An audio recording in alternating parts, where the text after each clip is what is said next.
Magandang araw mga kaibigan. Pag-usapan natin ngayon ang reaksyon ng isang kongresista na di umano destabilisasyon daw ang motibo ni na Congressman Ungab, Atty. Vic Rodriguez at iba pang petitioners. Yung isinampa nilang petisyon sa Korte Suprema para ipawalang bisa ang 2025 national budget. Okay? Si Congressman Paulo Ortega ang nagpahayag tungkol sa destabilisasyon na yan.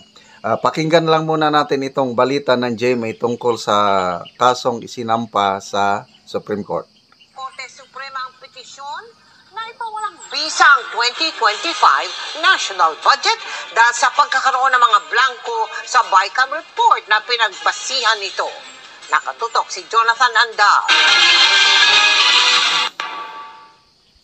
Ipinakita ni Davao City Representative Isidro Ungab at dating Executive Secretary Atty. Vic Rodriguez ang petisyong inihain nila sa Korte Suprema para ipawalang bisa ang 6.3 trillion peso 2025 national budget. Paglabag daw sa konstitusyon ng pagkakaroon ng mga blanco sa Bicameral Conference Committee report ng Kongreso na naging basihan ng 2025 General Appropriations Act. Ang pinasasagot sa petisyon sina House Speaker Martin Romualdez, Senate President Cheese Escudero at Executive Secretary Lucas Bersamin. We welcome any petitions to question any law that Congress passes at para sa akin, oportunidad yan para makilahok din sa proseso ng budget.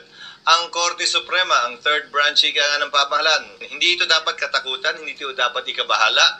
Ito'y bahagi ng ating demokrasya. Sir, pwede man yun ang comment sa petition ng Supreme Court?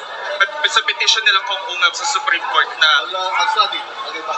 Sabi naman ni Bersamin, hindi pa raw nasisilbi sa kanya ang petisyon kaya hindi niya pa nakikita ang laman nito. Kanina nakita ng GMA Integrated News ang kopya ng BICAM report ng 2025 budget mula sa Legislative Library, Archives and Museum ng Kamara. Dito makikitang may mga blanco nga sa dokumento. Kahapon, inamin ni House Appropriations Chairman Representatives de la Kimbo na may mga blanco nga silang items sa BICAM report pero hindi raw nito maapektuhan ang validity ng budget dahil napag-usapan na ang pondo para sa mga ito. Binanggit din sa Supreme Court petition ni Ungab at Rodriguez na labag umano sa saligang batas ang pagdadagdag ng Kamara at Senado sa kani-kanilang budget na lagpas sa ipinanukala ng Pangulo. Pinagmukha lamang daw na edukasyon ang may pinakamalaking budget allocation dahil isinama dito ang ilang institusyong nasa ilalim ng Defense at Interior and Local Government Department.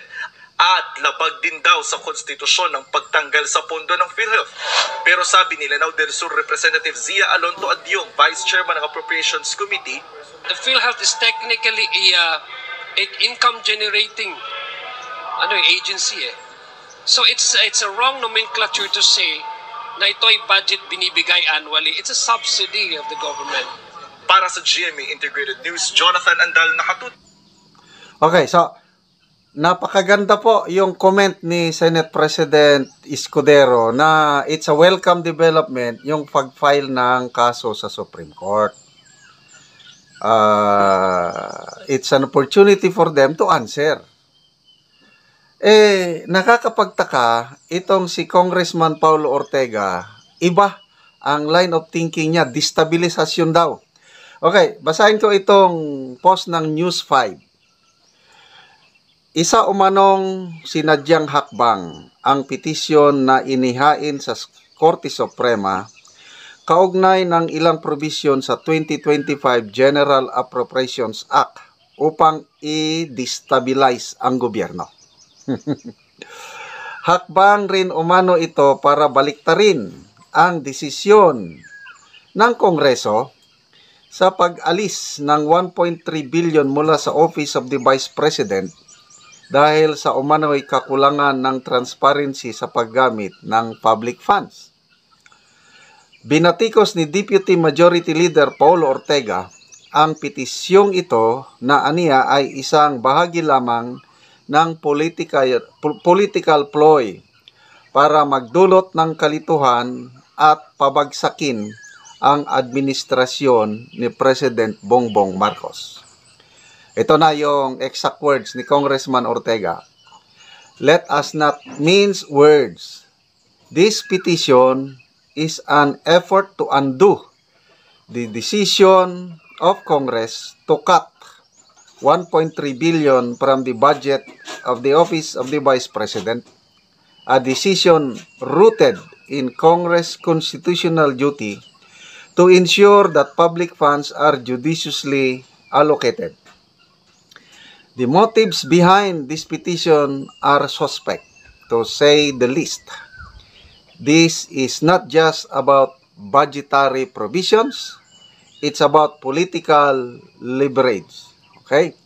Ito, kinumpirma kamakailan ni Acting House Appropriations Committee Chair Representative Stella Kimbo na mayroong mga blanko sa inaprobahang budget sa Bicameral Conference Committee. Pero pagtitiyak niya, walang irregularidad sa kanilang proseso. Okay. So, ang Malacanang mismo ang naghamon na mag-file kayo ng kaso.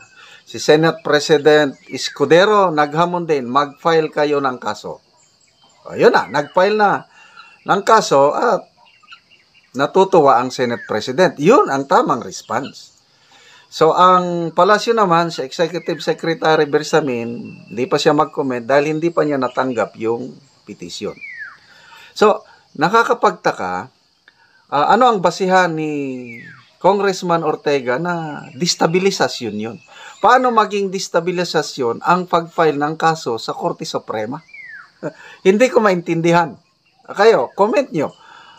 Agree ba kayo na it's a form of destabilization, pagpabagsak sa Marcos administrasyon, ang pag-file ng kaso sa Supreme Court? Comment ko, no? Then, ano ang kinalaman itong pag-file ng kaso sa natanggal na budget ni OBP? May babalik pa ba yun? Wala na, done deal na yun. Napirmahan na yung GAIP. Paano ibabalik? Anyway, karapatan yon ni Congressman Ortega na magpayag yung kanyang opinion. Kaya lang, bahala na tayo mga taong bayan kung alin ang ating paniniwalaan. Para sa akin, napakaganda itong prosesong ito.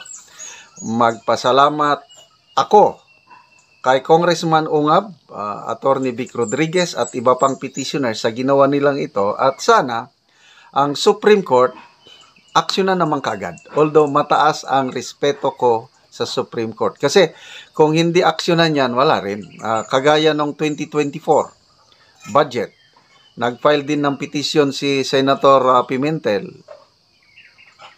questioning the constitutionality of 2024 budget. Wala rin nangyari. So sana naman, hindi naman mawalang saysay itong petition na ito. Umaasa tayo na aksyonan kagad ito ng Supreme Court. Okay, mga kaibigan, salamat po sa inyong panonood sa ating channel. Nakakatulong tayo sa mga nangangailangan, lalo na ang Talaandig Tribe ng Bukidnon. Nakakapagbigay tayo ng livelihood project at housing project sa kanila.